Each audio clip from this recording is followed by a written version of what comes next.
How do we usually end these? Do we say like a haiku? I'm gonna do one right now, okay? Lilith is funny. I think the Owl House... Dang it! Hold on! This episode was okay. There we go. Lilith is funny. This episode was okay. I like Ida's mom. Got it!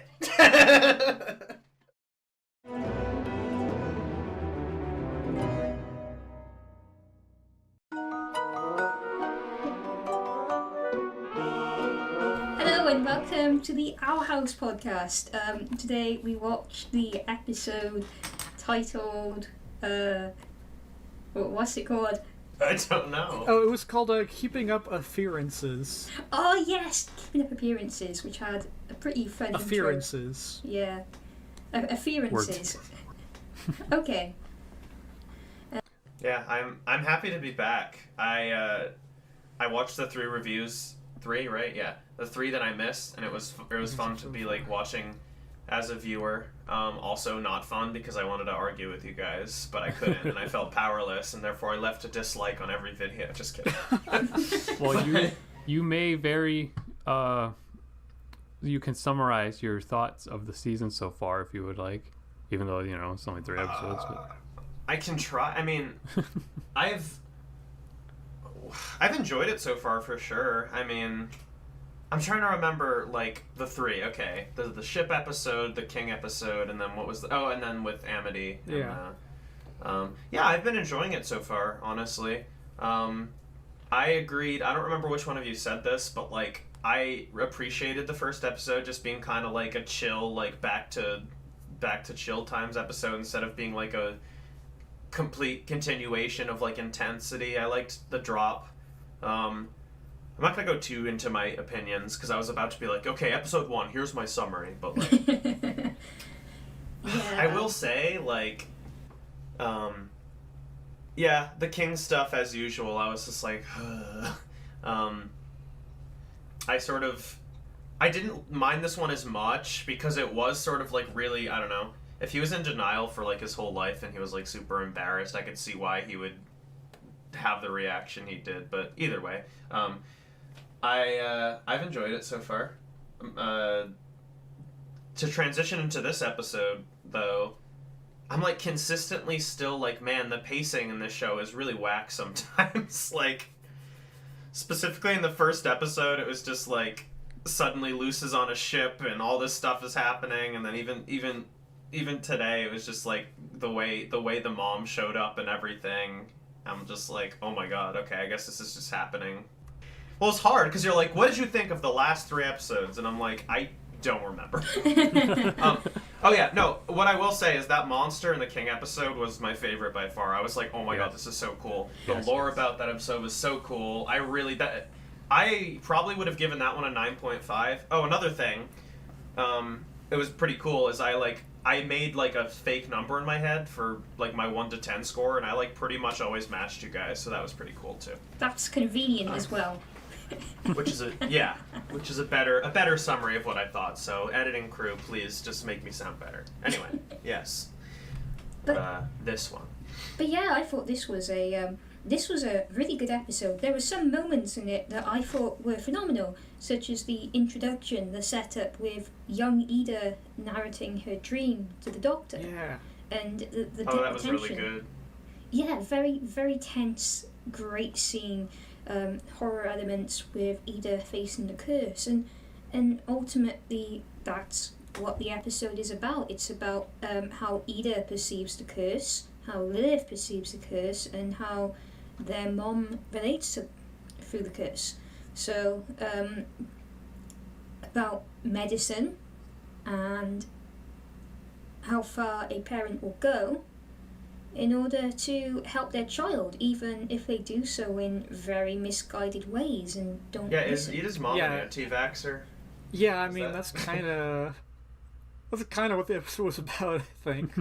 I will say, there's this show, like, there's like moments in so many episodes where I just say out loud, like, are you kidding me? Not in like a bad way, but like, I think it was in Ida's first dream when the owl beast, like, its head like spiraled towards her. I'm just like, they really push the boundary of like how much horror they can show in the show sometimes, and I really like it.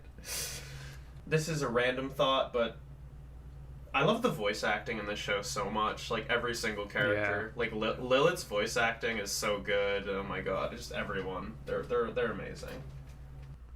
Lilith was like drunk in this episode, It was pretty funny, right? and she was eating ice slime. Can I just say, knife storm, flying snakes, Yeah. and getting drunk on ice cream. I know. I'm Yeah. like, is this business time? And rainy day daydream. Yeah, so maybe the knife storm. I'd love if they did the knife storm as an Adventure Time reference, but that's probably not unique to Adventure Time. Thinking of knife storm, so I can't say that. But I liked it. I really like the idea that they have knife storms sometimes. I like learning that the curse like worsens if they're stressed, like based on emotion and stuff. That was cool. Lilith's owl beast form was awesome. Yeah, forgive me, I'm out of practice with these. Do we try to go like in order of how the episode was, or do we just like randomly talk? Well, No, we we just- haven't done just that randomly before, talk. but yeah, I mean, it might be a good idea if you want to introduce some structure into our lives. No, I have no structure to offer. Honestly, like, I have mixed feelings about certain things. Like I was talking about pacing, and it's like the mom's whole thing, especially like even back then. She's like, I don't believe in this stuff. Like whatever. She was like, I want to do these alternate things to fix the curse, and then like in the span of like the one episode, she's like, I get it now. I am very sorry. And Lilith is like, I am no longer mad at my mother. I am very sorry. And I'm like, I don't really like when they do that. Yeah. But I don't know if you Yeah, guys felt the the- same way. Yeah, no, yeah, I agree that the ending was a little too neat. But the whole story leading up to it was good. Like, it makes a lot of sense because, like, traditional medicine failed her in a lot of ways, so she started looking elsewhere. Yeah. And that ended up harmful, to Ida, who she was trying to help, and to Lilith, who I guess she just didn't care about. You can just hear like the story outline where they're like, the mother has an epiphany and she realizes all these things she's done, but then it just doesn't like pan out as neatly in the episode. It's where it's just, not like... nearly as bad as Adventure Time BMO. I'll tell you that straight away. Well, I would like. Oh, with we, the parents, yeah. we would much rather have this story arc of the mom conclude in this episode rather than making like a multi-episode arc about her being a anti-vaxxer. So No, you're not wrong. I'm I think fine with it the way it is. part of me wants her to like subtly sort of, you can tell that she's thinking about it, and then like as the series goes you can see like some like she comes every now and then you can see she's like changing, but like you're kind of right, like they don't really have the time for it, and nor is it maybe that necessary that they do that, so it's probably just fine that she's like, oh, all right, my mind has changed. Well, yeah, like the her arc in this episode could have been exactly the same, and then I would think they, a potential alternate thing they could have done is if they like, they said like, thank you for realizing the error of your ways. I don't forgive you quite yet. Give it some time, and then like, that's what I would have asked for sure. A good example for me is just Amity's character arc, where like, when they went from like kind of quote unquote hating each other to like Amity slowly coming around to Luce, and then slowly coming around to all of them. I thought it was really, really good, and I loved how natural it felt. So whenever the episodes like start with one extreme and end on the other extreme, I'm just like big question mark. But it wasn't that bad. Like, it wasn't heinous. It's like when Gus, we saw Gus at the start of season 2, and he was like, "Oh yeah, I'm a teenager now," and we just had to accept it. That's the pace of the show. When you guys were talking about that episode, I was like, they better mention the witch puberty joke. I thought that was so funny because like it was very clear the voice actor just like his voice got deeper, and then they went in the writers' room and they're like, oh, how are we gonna explain this? And they were like, just say it was witch puberty. And it's just like, that's so funny because as a viewer, I was like, yeah, I accept that. I thought that was great. Did you? But yeah, Ida's mom.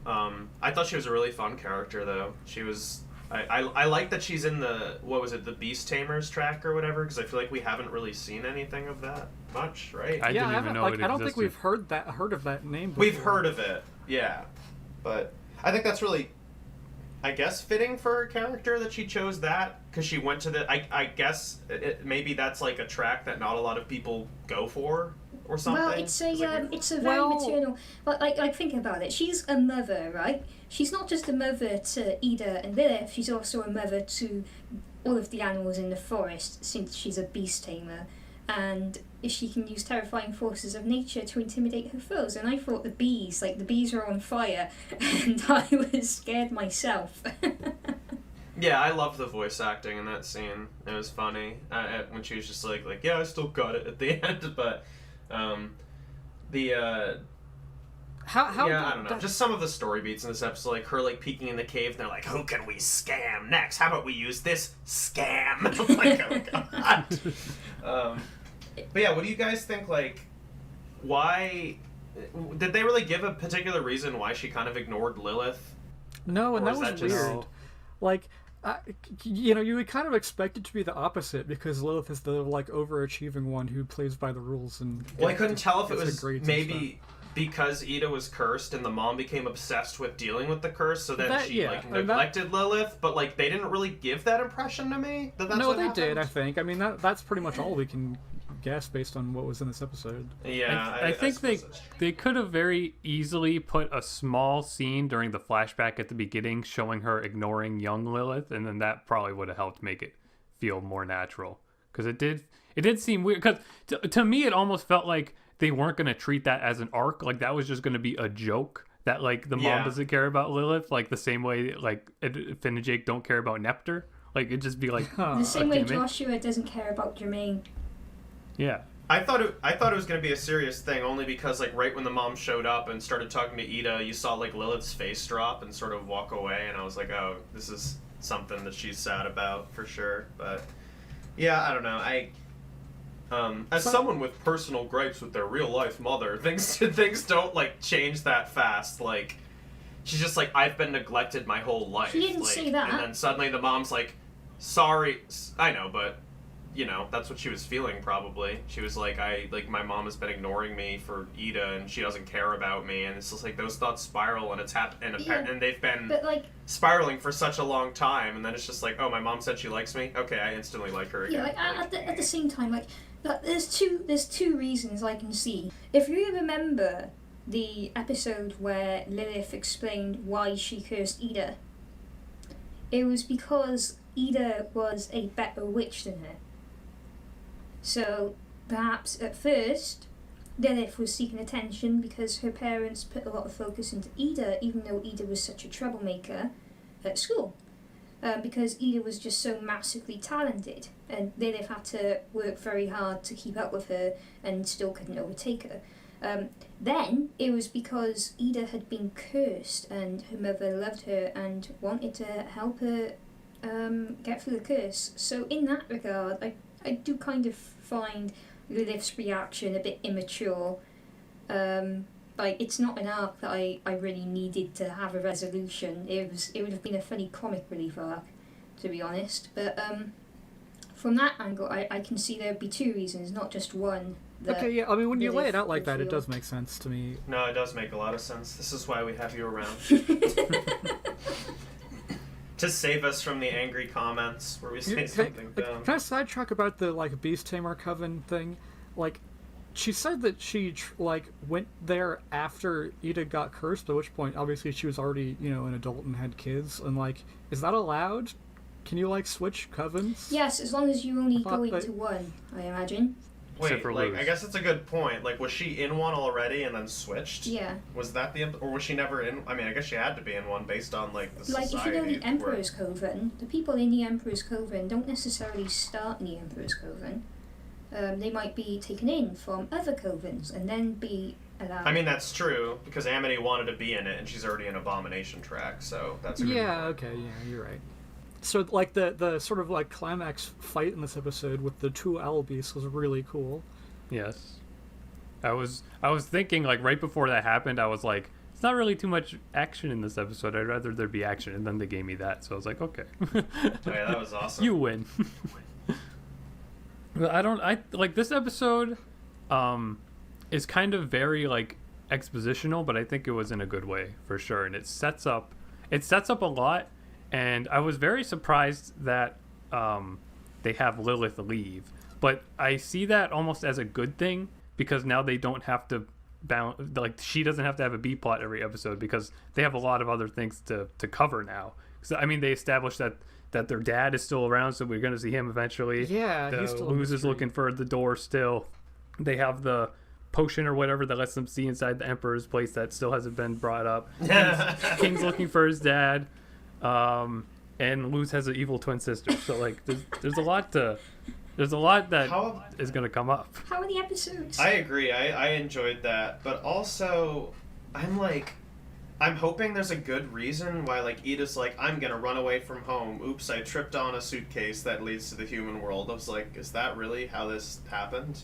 Like, is that not weird to anyone else that was how that was discovered? Just like in the dirt, this very important thing, or is that just me?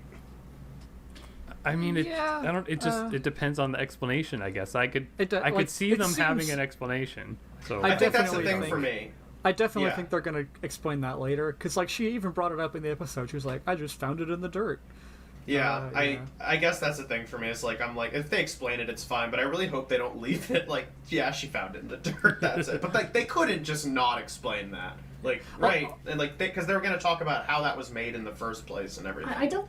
Also, not to Probably be gonna- like, not to be upset over something that doesn't exist because I made it up, but like, you know, at the very beginning, like before the title sequence was a flashback, and I thought like maybe it would be an entirely flashback episode, and I would have liked that a lot. I want to know what Ida did immediately after coming to the human world for the first True. time. I liked the amount they showed personally, but I also get what you're saying. Like, I think it was a perfect amount of flashback that left with perfect amount of wonder and also like longing to know. But then like I don't know. Just this is like random, but like when I watch the show, I'm like, man, their main characters are so good. Like especially Yeah. Luz and Ida. Like they're such good and tight characters. Just like the way they're written, I love them so much. They're very likable. Ida in particular is very likable and consistent. Just her stumbling around the forest trying to find the apple blood. Just Yeah. I always prefer Luz to be like a very silly character rather than when Luz is being serious. I do appreciate that she gets serious moments. It's just like I prefer when she's being daft. It's just funnier to me and more entertaining. But I can't like believe I can't both. believe Ida was gullible enough to just like see a sign right outside her house and follow it. and the signs just said like so good, keep going, the best. Like it's just like all this like oh my god. But like I don't know, I like Luz when she gets like that. I think it's really, really sweet. I like just both sides of her, but I like her like caring side where she really like, you know, you can see how much she cares about Ida and oh my god, I just love when that happens. I think I have like no complaints about her as a character, honestly. it's a great protagonist. Very likable. you know what? You know what else? my Oh, yeah, it biggest was- question from this episode is? Oh yeah, go on. Why does the mom have like a cupcake tattoo or something Exactly. on her Oh, wrist? Maybe yeah. it's a reference to a person. Maybe someone Dana Terrace knows in real life has a cupcake tattoo. No, she joined the Baker's Coven, and she originally tried to make a decursing cupcake, and that didn't go well. This is my headcanon. What else happened? Apparently, like, absolutely confirmed now. There are other ways to get to the human, like, between the human world and Boiling Oh, Isles. I was like, what did we forget? Okay, so another human confirmed, so it's the Emperor, right? Like that's like the Yeah, implication. probably. Which is like half and half for me, where I'm like, oh, that's too obvious, but also like, oh, that's awesome. So I don't care that it's too obvious. Because You know like, what was I it? mean? Was, you know, when it was before? No. I think it might not be the Emperor though, because Ida's mom was talking about it like it was a story, you know, that happened before she was even around. So that would have been a long time ago. She said her great grandmother, so yeah. Yeah. I mean, he could just be very old. Like He does have gray hair. You know, gray means old. he could have life magic somehow. You know, I don't know. I mean, yeah, that was interesting. They said something about like the Titan's blood, and they talked about some new lore. But like, I don't know. That could be the main, because we don't know why the Emperor wants to get into the human world currently. Like, I don't think he's going to be like, oh, I'm home. But I think like him being a human would be a good reason. Also, what the loose copy? I'm still like, what is this plot? I don't understand. What is happening?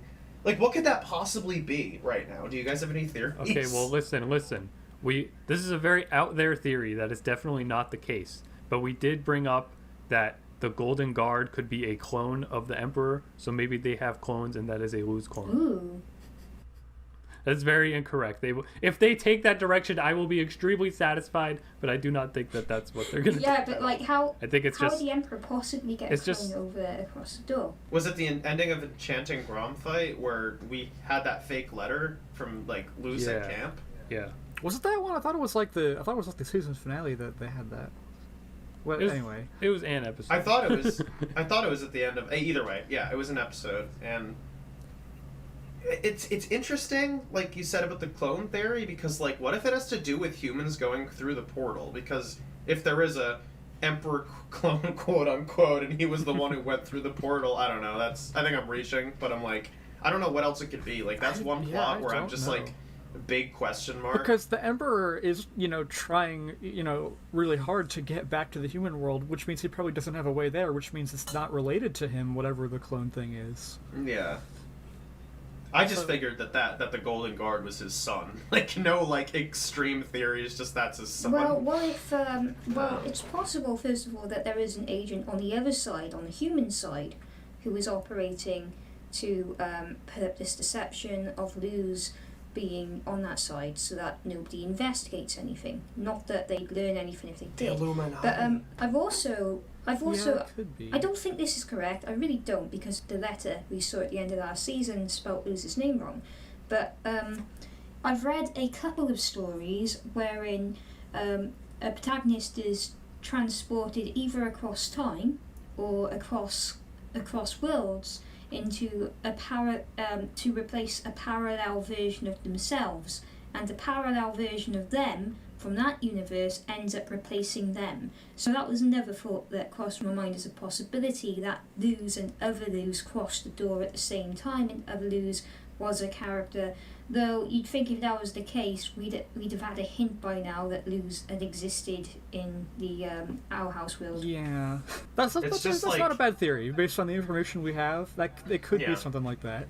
It's a cool plot point, just because I have no idea where they're going with it. So I'm hoping it's something cool. Like, Also, as you pointed out, yeah, I guess it could be related to the Emperor if the Emperor had a pre-existing agent in the human world who's just been there for a really long time, I guess. because like That would be... that's the thing. Like, what if like since he's trying to get to the human world and he has like a pre-existing agent, like he sees like Luz's mom as an opportunity somehow to try to get back. I don't know though, because that doesn't make much sense, because he's just pretending to be the doll. Like, what does he have to gain by just like pretending to? Maybe he just wants a mom.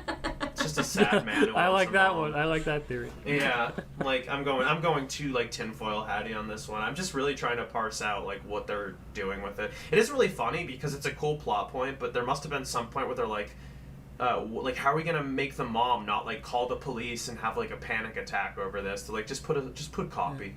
Okay, maybe copy in there. it doesn't have to do with, Luz or her mom specifically, but rather the, like, location of their house, because if you remember in the first episode, the human world door opens up, like, in this shack that's in their backyard or Yeah, something. is that consistent? Do you think? I Or think that- so. I think in the flashback in this episode, it showed the door opening on the same place. Right. Well, that's interesting. Because I don't know, maybe I was gonna say it could be about luring the mom but like I feel like they just would have done that. They would have been like, "Hello, I am your daughter. Let's go in the woods." Like, there's no reason why they Like, just, maybe the I don't reason know. the door opens there is because there's, like, a rift right there, and they can just figure out how to open it some other way. Yeah. I can't believe Luz's mom is the emperor. I mean, yeah, it was a solid episode though. I think there was a lot of cool like lore to discuss because of it. So It got us thinking, and now got us thinking. now all my theories are like out the window because you brought up the fact that there's no way the Emperor could have put something on the other side because the door is broken. So now I'm very confused. Yeah. What do you guys want to do? Ratings? Of course. Yes. Okay. Who wants to go first? Tulip What- does. But my gut is saying 8 out of 10, but, like, I can't explain why... obviously, 10 would be perfect. I don't think it's a perfect episode. But, like, I can't really put into words, why I'm docking at 2 points. Just like, yeah, it feels like... I have a curveball to throw at you. Okay. I also say 8. That's it. No, I agree with you though. Like I thought it was a solid episode, but in terms of like I guess like like just solely on like how much I enjoyed watching it, like 8 feels right. Like I enjoyed it, but it wasn't like anything mind blowing, you know. So Yeah, I I'm guess it's also- that. It's all that. You know, I wish the ending had been a little. It was funny. It was also like I feel like it was maybe less funny than no, maybe not. I don't know. It was good. It was solid. 8 feels right. If you cut out like just maybe a minute worth of Lilith and King arguing from this episode, then it could be a 10 out of 10. I'd say it's a 9 out of 10. Yeah. Really? I don't think that's what's no, dragging it down. I Yeah, liked but, those like, moments. It's just because I felt like, oh, this is all very padding. I mean, obviously it wasn't quite padding, but it just wasn't as engaging as the rest of the episode. So I'd say this episode is, by Owl House standards, like if we remember the first season, this episode is a 9 out of 10. If I compared it to a different show, it would be more like a 6 or a 7, but this is the Owl House. Wow. Oh my god. Harsh. Shout out to any crew members watching this. No, okay, by the standards of the other episodes we've rated, this is a 9 out of 10 for me. All right, cool. Nick, Well, I know what you're gonna say. Well, if I just want to go off what Tipsy said, that I was really happy that King got involved and was talking about his dad. Like, even if it wasn't a big focus at all or anything, the Yeah, fact the that one-off comment made me that happy they brought too. that up was very good. You know, because they haven't brought up the spell that lets them see inside the Emperor's place. So, I don't know. I was having a hard time thinking about this, but I think I will say 8 as well. But I said 8 for the episode before this, and I feel like just like the monster in the world and stuff in the previous episode was like I was way more engaged in that than I was in this episode. But this episode was still really well crafted and gave us a lot of stuff to think about. So. I don't know if I said this, but I would have given the last one a 9 with King because I loved the setting, like the kind of shaky King emotions aside. I liked the plot a lot and just oh my god, it was so cool. It was a funny episode too. I cannot believe they got away with like letting Hootie just like unhinge himself and just all of his organs showing. That's what I mean about this show. There's just parts where I'm like, how are they like getting away with this? Like it's disgusting. But yeah, I yeah, for sure. I like the last episode way more. I disagree. I like this one more than that one. Oh man, that was everyone's ratings, right? Yep. Woohoo! I thought Nick was gonna say 8.5. Woohoo! How do we usually end these? Do we say like a haiku? I'm gonna do one right now. Okay. Yes, please. Lilith is funny. I really like the. Oh, I like the owl. Dang it. Lilith is funny. I think the Owl House. Dang it. Hold on. Lilith is funny. This episode was. Best. No. This episode was okay. There we go. Lilith is funny. This episode was okay. I like Ida's mom. Got it! New tradition after Owl House haiku. Please leave a like on this video if you enjoyed it, and subscribe to my channel and hit the bell icon to know when I post new videos. Thanks for watching, and super special thanks to my Patreon supporters. Support me on Patreon and you'll be able to submit video topics, see exclusive behind the scenes content, and help me keep this channel going. Also follow me on Twitter and TikTok for special updates.